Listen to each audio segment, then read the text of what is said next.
Good morning, students. Welcome to TY English Medium Semester 5 at Anand Commerce College, Anand. These online lectures are being delivered as per the directives of Government of Gujarat. Myself, Professor Devang Trivedi, Anand Commerce College, Anand, shall engage you for the subject Business Ethics at TYBCom as per the syllabus prescribed by Sardar Patel University, Vallabh and effective from June 2020. Paper code of this subject is UB05 SCOM 21. In last few lectures, we talked about the first unit, that is Introduction to Business Ethics. Now today we shall discuss the second unit, and that is Environmental Ethics. The first point is Introduction.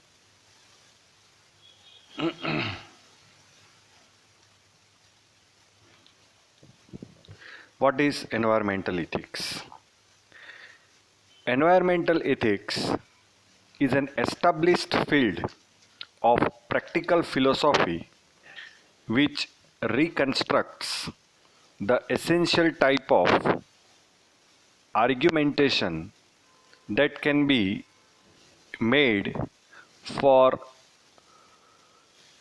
protecting natural entities and the sustainable use of natural resources.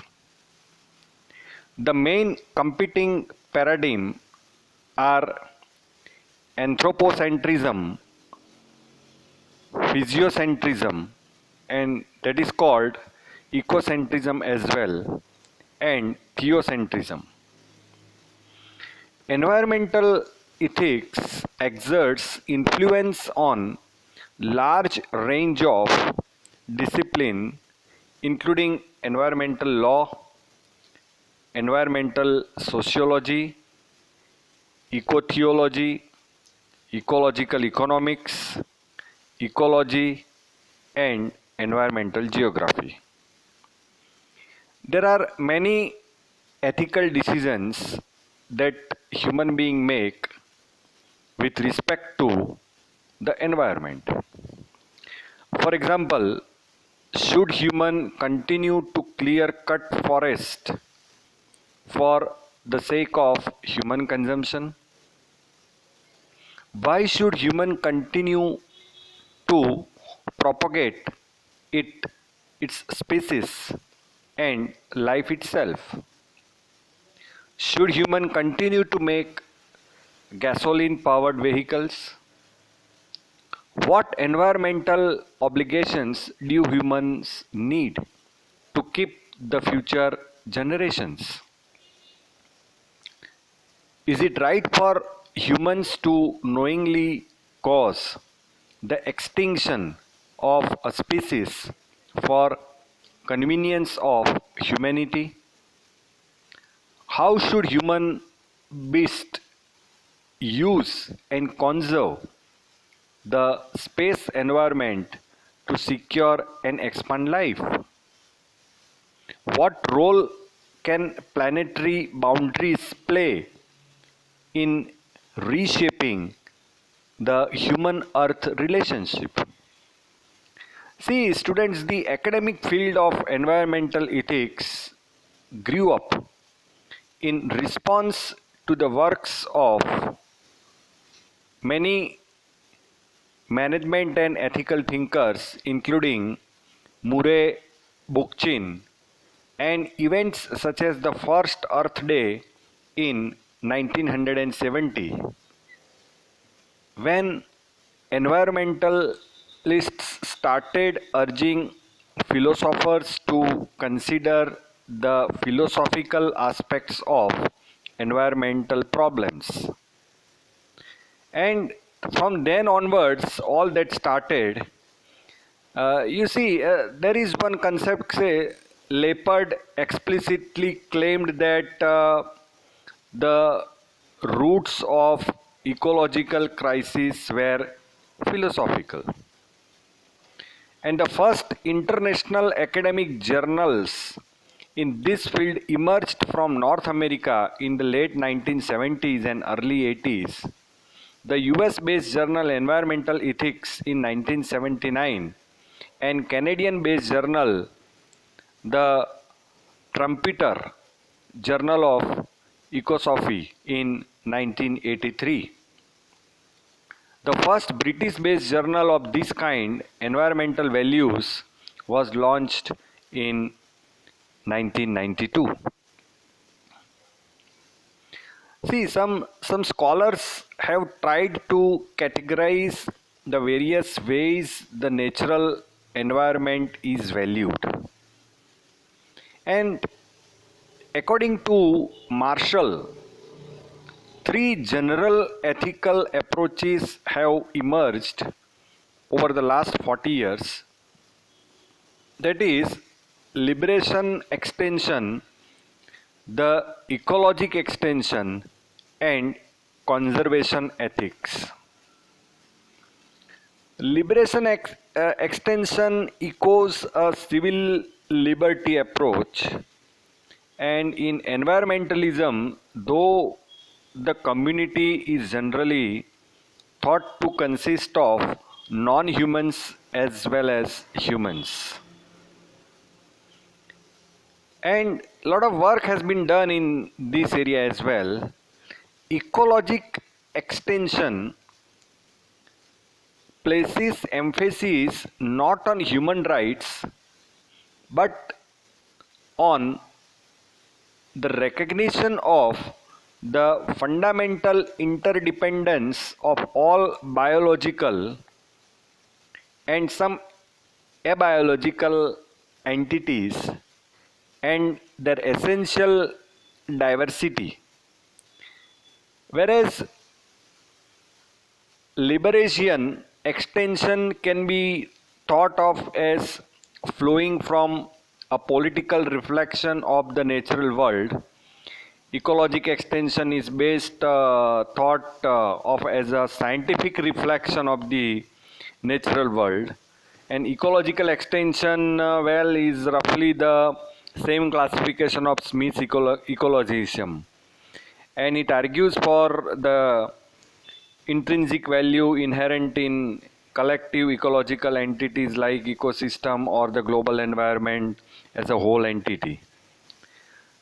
Now, having said that, this category might include the theory that planet Earth alters its geophysiological structure over time in order to ensure the continuation of an equilibrium of evolving organic and inorganic matter.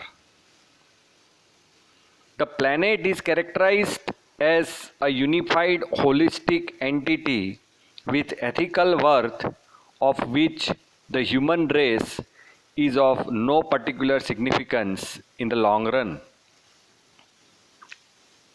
So there are, these theories that clearly talks about what the environmental ethics are, and a lot of other literature is also available and readings are also recommended to make a deeper understanding and view about this environmental ethics.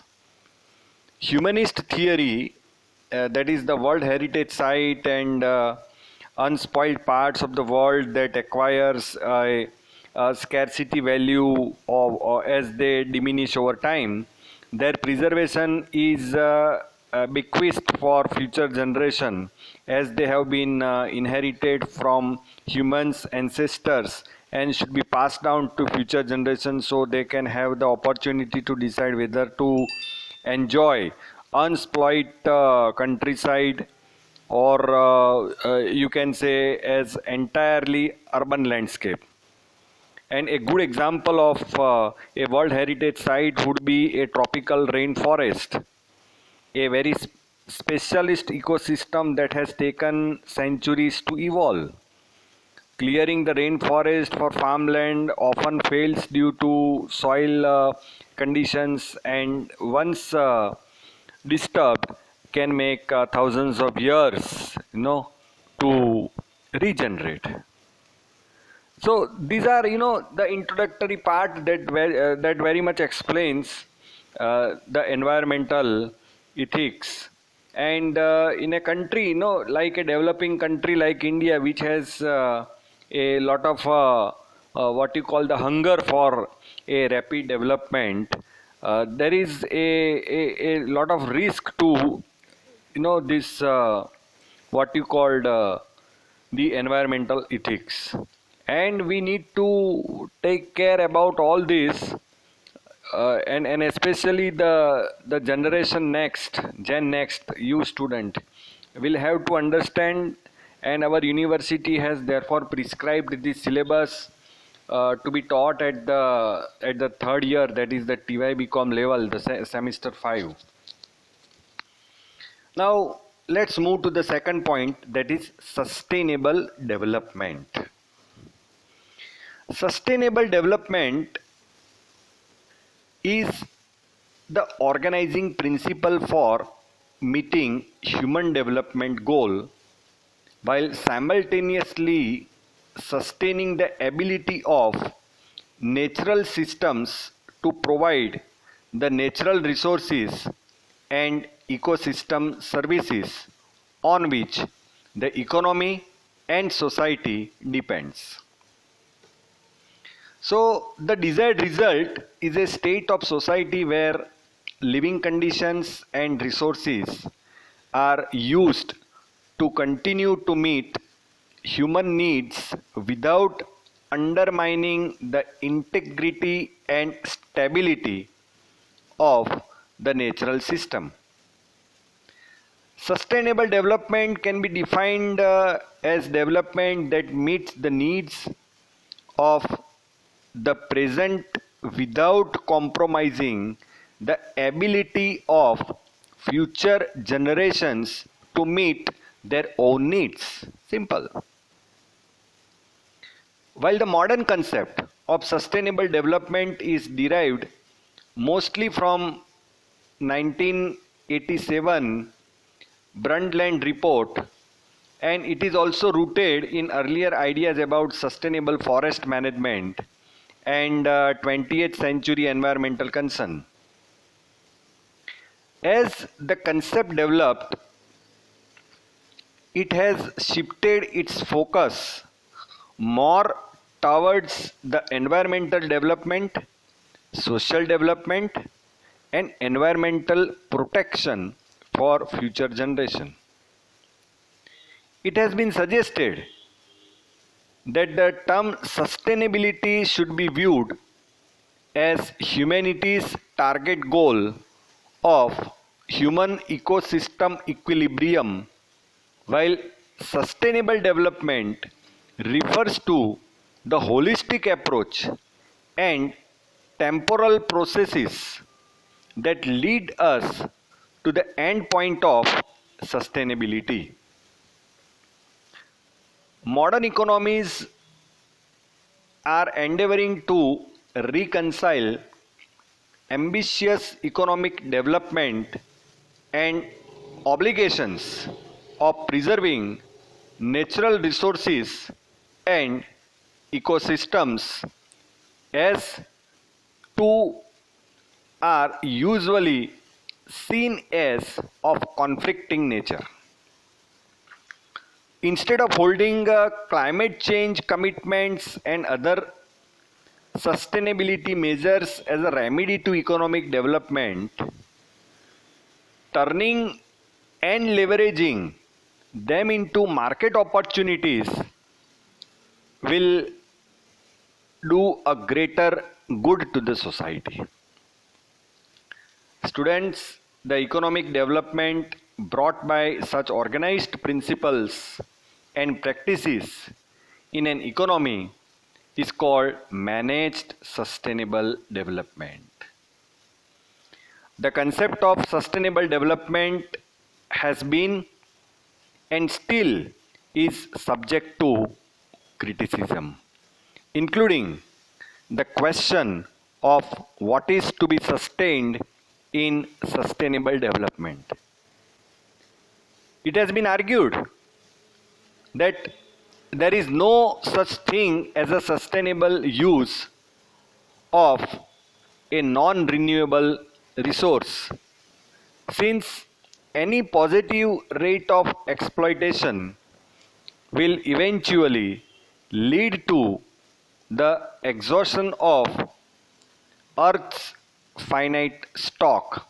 This perspective refers and renders the Industrial Revolution as a whole, and that is unsustainable. As I said earlier, it has also been argued that the meaning of the concept has opportunistically been stretched from conservation management to economic development, and that the Brundtland report, as I mentioned earlier, promoted nothing but a business as usual strategy for world development with ambiguous and unsubstantial concept attached as a public relation slogan. Now, see, sustainability can be defined as the practice of maintaining world processes of productivity indefinitely, natural or human made, by replacing resources used with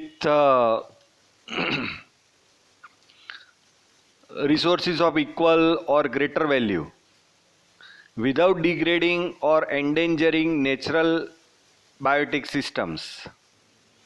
Sustainable development ties together concern for the carrying capacity of natural system with the social, political and economic challenges faced by humanity. And sustainability science, to be more specific, is a study of the concept of sustainable development and environmental science. There is an additional focus on the present generation's responsibility to regenerate, maintain and improve planetary resources for the use by future generations. Sustainable development has its roots in ideas about sustainable forest management, which were developed in Europe during 17th and 18th centuries.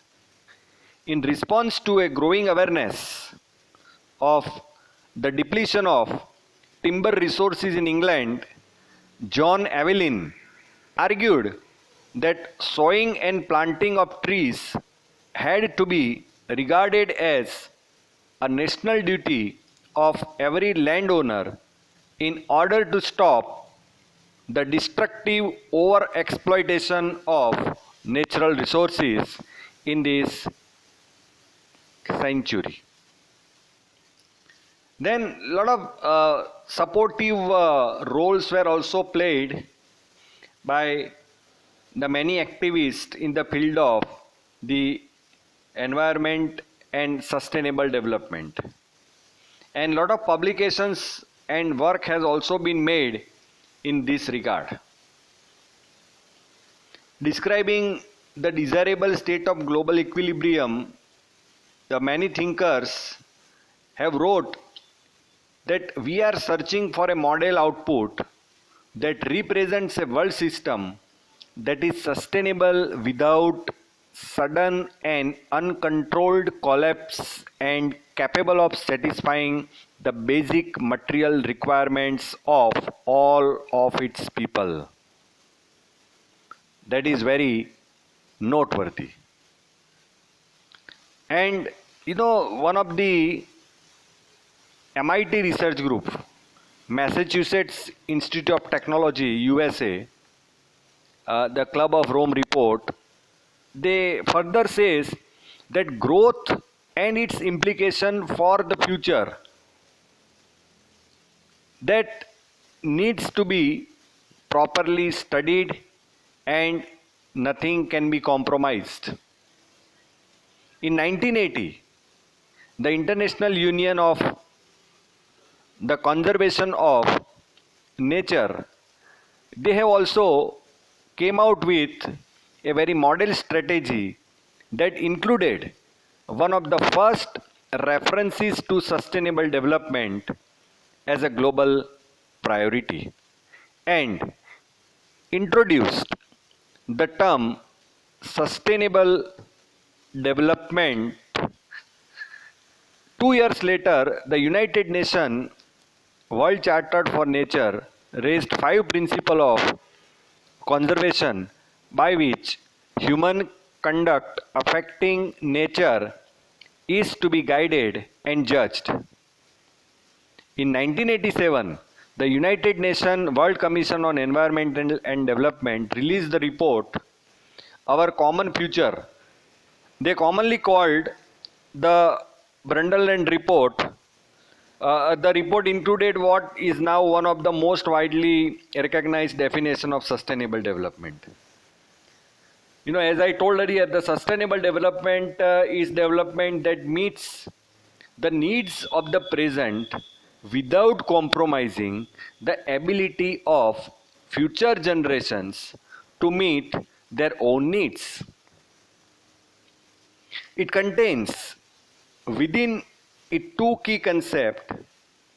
The concept of number one, the needs, in particular, the essential needs of the world's poor, to which overriding priority should be given, and the idea of limitations imposed by the state of technology and social organization on the environment's ability to meet present and future needs.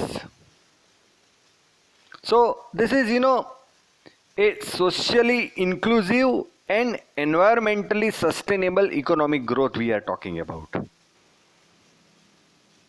Socially inclusive and environmentally sustainable. You may think that, sir, they are both diagonally opposite, but yes, they are diagonally opposite, and still we need to think on that, act on that, and achieve a long-term sustainable development. The 21st century talks about Agenda 21 for Sustainable Development. Identified what they have identified, that is information, integration, and participation as key building blocks to help countries achieve development that recognizes these interdependent pillars. It emphasizes that in sustainable development, everyone is a user and provider of information. It stresses the need to change from old sector centered ways of doing business to new approaches that involve cross sectoral coordination and the integration of environmental and social concerns into all development processes. Furthermore, Agenda 21 emphasizes that broad public participation in decision making is a fundamental prerequisite for achieving sustainable development. Under the principles of United Nations Charter and Millennium Declaration identified principles and treaties on sustainable development that includes economic development, social development, and environmental protection. This triangle, on the top of it is economic development, and the bottom two corner talks about social development and environmental protection. Broadly identified, The sustainable development is a systems approach to growth and development and to manage natural produced and social capital for the welfare of their own and future generations. The term sustainable development as used by United Nations, they incorporates both issues associated with land development and broader issues of human development such as education, public health, and standard of living. A 2013 year, a study concluded that sustainability reporting should be reframed through the lens of four interconnected domains. They are ecology, economics, politics, and culture. And that is equal to education for sustainable development. And that is defined as education that encourages changes in knowledge, skill, values, and attitudes to enable a more sustainable and equitable society. Education for sustainable development, they aims to empower and equip current and future generations to meet the needs using a balanced and integrated approach to the economic, social, and environmental dimensions of sustainable development. Students, this concept of ESD was actually born from the need for education to address the growing and changing environmental challenges facing the planet. To do this, education must change to provide the knowledge, skills, values, and attitudes that empowers learners to contribute to sustainable development. At the same time, education must be strengthened in all agendas, programs, and activities that promote sustainable development. Sustainable development must be integrated into education, and education must be integrated into sustainable development. It promotes the integration of these critical sustainability issues in local and global context into the curriculum to prepare learners to understand and respond to the changing world. Sustainable development aims to produce learning outcomes that includes core competencies such as critical and systematic thinking, collaborative decision making, and making responsibility for the present and future generations. Since traditional single directional delivery of knowledge is not sufficient to inspire learners to take action as responsible citizen, it entails rethinking of the learning environment, physical and virtual, and the learning environment itself must adapt and apply a whole institution approach to embed the philosophy of sustainable development. Students, building the capacity of educators and policy support at international, regional, national, and local levels helps drive changes in learning institutions. Empowered youth and local communities interacting with education institutions become key actors in advancing sustainable development, and it is a great gift of God. International recognition for, say, the sustainable development, it is the key enabler in a growing world economy. Today, as you know, that there is a substantial work that is done in the area of this concept of sustainable development.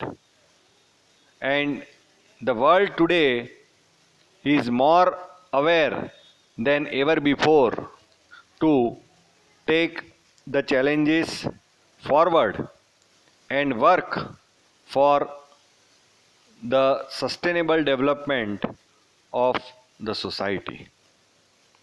Students, from the foregoing discussion, now I understand that it is clear that the sustainable development is the need of the hour, and countries around the world cutting across the political ideology or the social model that they have adopted for the development of the country, they are working cohesively together to ensure that this sustainable development is taken forward, and they taken the entire concept to its logical end for the development of the world. Now let's move to the third topic, and that is pollution and resource depletion. Students, you are well aware about the word pollution. Now pollution affects the resource depletion. Resource depletion is the consumption of a resource faster than it can be replenished. Natural resources are commonly divided between renewable resources and non-renewable resources. Now, use of either of these forms of resources beyond their rate of replacement is considered to be a resource depletion. The value of a resource is a direct result of its availability in nature and the cost of extracting the resource. The more a resource is depleted, the more the value of the resource increases.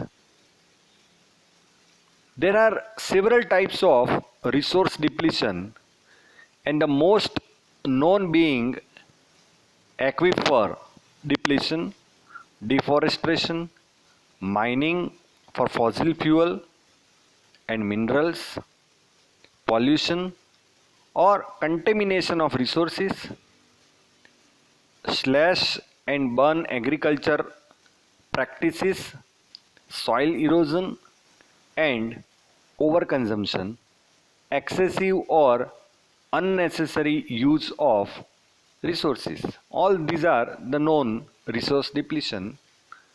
Now, resource depletion is most commonly used in reference to farming, fishing, mining, water usage, and consumption of fossil fuel. Depletion of wildlife population is called a definition. There is another concept called depletion accounting that also comes under this resource depletion. In an effort to offset the depletion of resources, the theorists have come up with the depletion accounting, and better known as green accounting. And this depletion accounting aims to account for nature's value on an equal footing with the market economy. And this resource depletion accounting uses data provided from countries to estimate the adjustments needed due to their use and depletion of the natural capital available to them. Natural capital are natural resources such as mineral depletion or the mineral deposits depletion or timber stock. And this depletion, resource depletion accounting, they consider all these factors and in several different influences such as the number of years until resource exhaustion, the cost of resource extraction, and the demand of the resource, etc. Resource extraction industries make up a large part of the economic activity in developing countries. And this in turn leads to higher level of resource depletion and environmental degradation in developing countries. Theorists argue that implementation of resource depletion accounting is necessary in developing countries. And depletion records also seek to measure the social value of natural resources and ecosystem. And you know that there are many different groups that are interested in taking stock of this resource depletion. Environmentalists are interested in this, depletion recording and all that as a way to track the use of natural resource over time and hold governments accountable or to compare their environmental conditions to those of another country. Environmentalists and economists, they want to measure resource depletion to understand how financially reliant countries or corporations are to non-renewable resources, whether this use can be sustained and the financial drawbacks of switching to renewable resources in light of the depleting resources. So in nutshell, depletion is a complex to depletion recording and all that is very complex to implement as a nature. It's not quantifiable like car, houses or a braid, etc. And therefore a lot of awareness and a lot of conceptualization and academic awareness is also required at at the ground level. The minerals are needed to provide food, clothing and housing, and their depletion, mineral is an important resource as I told you earlier, and the depletion have been found very widely throughout the 20th century, and the non-renewable resources such as mineral to supply a greater proportion of raw materials inputs to the non-fuel, or you can say a non-food sector of the economy. And an example is the greater consumption of a crushed stones, sand, gravel used for construction, etc. And a large-scale exploitation of minerals began in the Industrial Revolution around 1760 and has grown rapidly ever since. And that was further accentuated by the technological improvements and that have allowed humans to dig deeper and access lower grades and different types of ore over that time. So virtually all basic industrial metals, that is copper, iron, bauxite, etc. And rare earth minerals, they face a production output limitation from time to time, because supply involves large upfront investments and is therefore slow to respond to rapid increases in demand.